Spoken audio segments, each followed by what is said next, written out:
दोस्तों, आपने अक्सर एटम बॉम्ब के बारे में सुना होगा।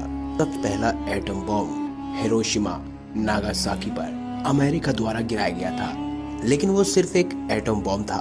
अब हम बात कर रहे हैं जीवाणु युद्ध की। हाल फिलहाल में कोरोना महामारी बहुत फैली, ऐसे में इसे जीवाणु युद्ध की शुरुआत भी कह सकते हैं। लेकिन दोस्तों, ये आपका नहीं बल्कि बहुत पुराना है। जी हाँ, हमारे शास्त्रों में भी इस बारे में उल्लेख मिलता है, जब शिव और भगवान कृष्ण के बीच हुआ था प्रथम जीवाणु युद्ध।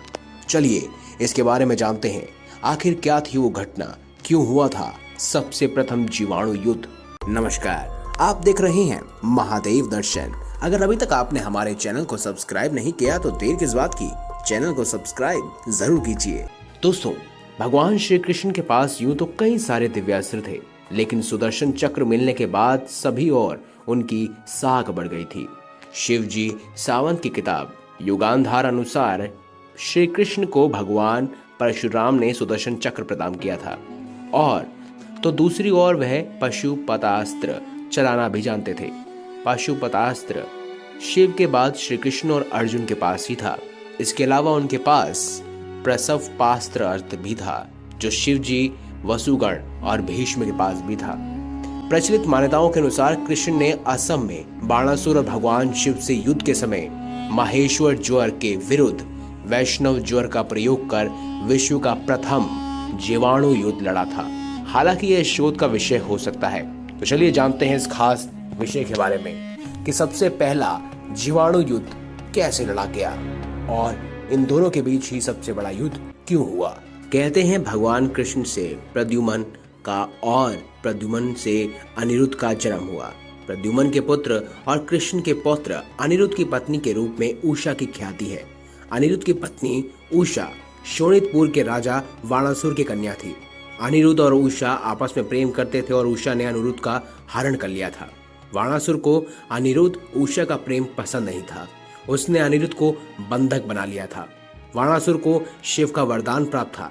भगवान शिव को इसके कारण श्री कृष्ण से युद्ध लड़ना पड़ा, क्योंकि भगवान कृष्ण उस समय अपने पौत्र अनिरुद्ध को बचाने आए और वाणासुर के साथ युद्ध हुआ। युद्ध में वाणासुर हारने लगा। ऐसे में उन्होंने भगवान शिव का आह्वान किया। भगवान शिव से उन्होंने पहले ही एक वचन लिया था कि अगर मुझे कोई भी युद्ध के समय दिक्कत आएगी तो मैं अवश्य आपको याद करूंगा, और भगवान शिव ने भी हाँ कर दिया था। ऐसे में अब युद्ध भगवान शिव और भगवान कृष्ण के बीच था। अंत में जब भीषण युद्ध होने लगा, तब उस समय ही भगवान शिव कुछ नहीं कर सकते थे, उन्हें वाणासुर का साथ देना ही था।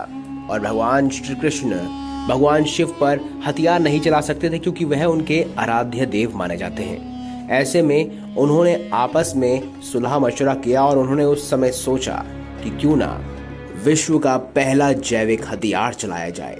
और उस समय भगवान श्री कृष्ण ने वैष्णव ज्वर का प्रयोग किया, और उसके बाद भगवान शिव थोड़े समय के लिए अचेत अवस्था में चले गए। कहते हैं वह इतना भीषण वार था कि वैष्णव ज्वर के कारण ही वह थोड़ी देर के लिए अचेत हो गए थे। जैसे कि आप सब जानते हैं कि कोरोना महामारी छूने से फैलती है, खांसने से फैलती है। उस समय ये भी यानी कि वैष्णव ज्वर भी बहुत ताकतवर था। मात्र ये अगर आपके श्वास नली से होकर आपके शरीर में प्रवेश कर जाए तो ये आपको मार भी सकती है। लेकिन वह भगवान थे, यानी कि भगवान शिव थे, तो वह बस अचेत हुए। लेकिन अगर यह इंसानों पर प्रयोग किया जाता या किसी और योद्धा पर प्रयोग किया जाता तो उस समय उनकी मृत्यु होना तय था। तो दोस्तों, ये था विश्व का पहला जैविक हथियार। अगर आपको हमारी ये खास जानकारी, ये वीडियो अच्छी लगी हो तो इस वीडियो को लाइक करें, हमारे चैनल को सब्सक्राइब करें और ज़्यादा से ज़्यादा शेयर जरूर करें। धन्यवाद।